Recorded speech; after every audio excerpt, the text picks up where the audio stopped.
fireplace, mantle, no TV. Hello, High Energy family. In today's video, I want to cover 4 reasons why we don't have a TV. Look behind me. No, I got good reasons though. The first reason why we don't have a TV in our house, it's addicting.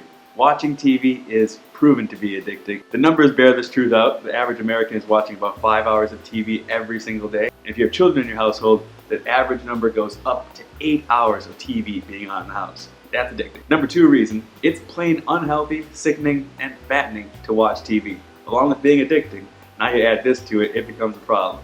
It's unhealthy, it encourages unhealthy habits, and our children are showing the results of this. The obesity rates in America are through the roof, and TV plays a huge part in this obesity epidemic because on the one hand, it encourages kids to sit still, not burn off calories, not be active. On the other hand, it's encouraging them to eat poor food choices, foodless foods, junk food, this kind of stuff. Peanut butter chocolate, great when separate, but when they combine, they make the morning time epic. Morning time epic. Morning time epic. They're magically delicious! Silly rabbit, tricks are for kids. Making a happy meal with Ronald and Friends. Ta-da! That's not food. This is food. Don't believe me about the scary obesity numbers? Since 1980, obesity has tripled in children. It has quadrupled in adolescents. 1 in every 3 children you meet is now overweight or obese. Third reason to toss out the TV. It prevents a false form of reality, false drama. It's antisocial.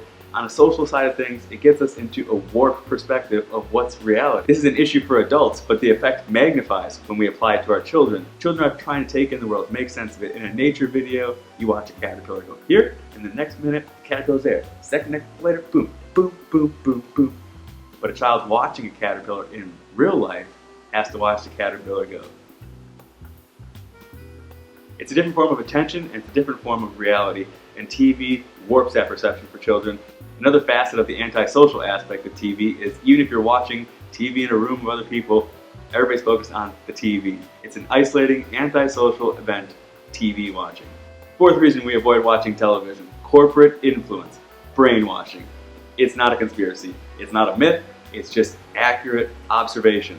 There's big money going behind commercials, trying to convince you to do certain things. That's just how it is. Maybe you're one of those cocky, arrogant people like me, and you think you can avoid that cultural influence, that corporate influence from commercials. Maybe you can. But what TV does is it deluges our system with such a large stream of information that we can't consciously process it all. We end up going into automatic mode. We let this information just pass into our brain passively, and whether we know it or not, our behaviors and our actions start to incorporate that information as reality, as truth. For instance, if you're in a vegan lifestyle, if you're in a vegetarian lifestyle, most people, when you made that switch, ask you where you get your protein. And the reason they think protein foods have something to do with animals is because of good marketing, good commercials. It certainly isn't the goal of my parenting to allow 100 super corporations to influence my children and let them decide what is important in their life, what my children should value. This corporate influence goes into the news channels. You see a lot of fear mongering on TV. It's just a lot of stuff being promoted that I don't want promoted to my family. Please understand and remember that commercial interests are paying over $200 billion every single year to convince you through their marketing genius and their ads to buy foods that are junk foods, to buy foods that will make you sick, to buy foods that will take your family down the disease path.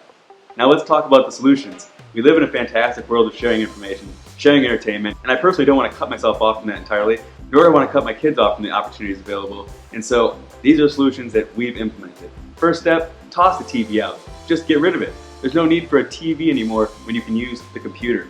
You have the computer available to you, you can use that to screen things way more easily so commercials don't show up for your children. You can download things so you can just watch the video format of what you want to see. By using your computer, you can screen your options a lot more easily, keeping out what you don't want to have on there and having just what you want shown to your children or to your family or to yourself show up on your screen. It allows you to control the screen a lot more. And by doing so, you can essentially eliminate reason 4 out of the picture. You take the corporate influence out of there. Just to be clear, we're not Puritans. Our children do watch some screen time on their computer. Once again, it's just videos that we've selected though, and usually it's about a half an hour to an hour per week. Each week, that's about how much time they get, and oftentimes they forget they even have that option available to them.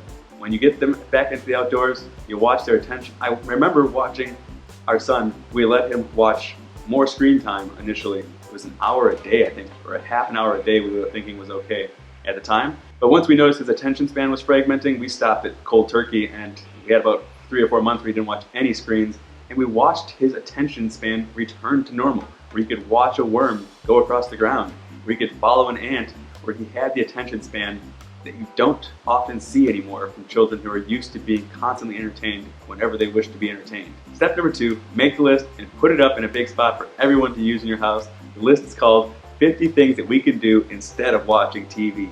I've already started that list for you. You can click the link down below this video to get access to that. So I hope that helps you make some healthy TV decisions for you and your family.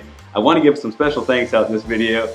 This show only happens due to your support, due to your love. I really appreciate you being here with me. If you like this video, leave a comment, like it, share it with your friends, subscribe to this channel.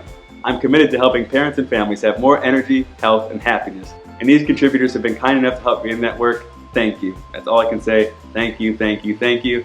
Thank you to Angelina Joy. Thank you to Troy Cummings. Thank you to Calvin Kellner. Thank you to Raisa Cornut. And thank you, Adelina. If you want to help support this channel, like I said, just like it, share it around. If you'd also like to be a contributor to the show, click the link below to support our Patreon. Until the next time, live joyously, parent passionately.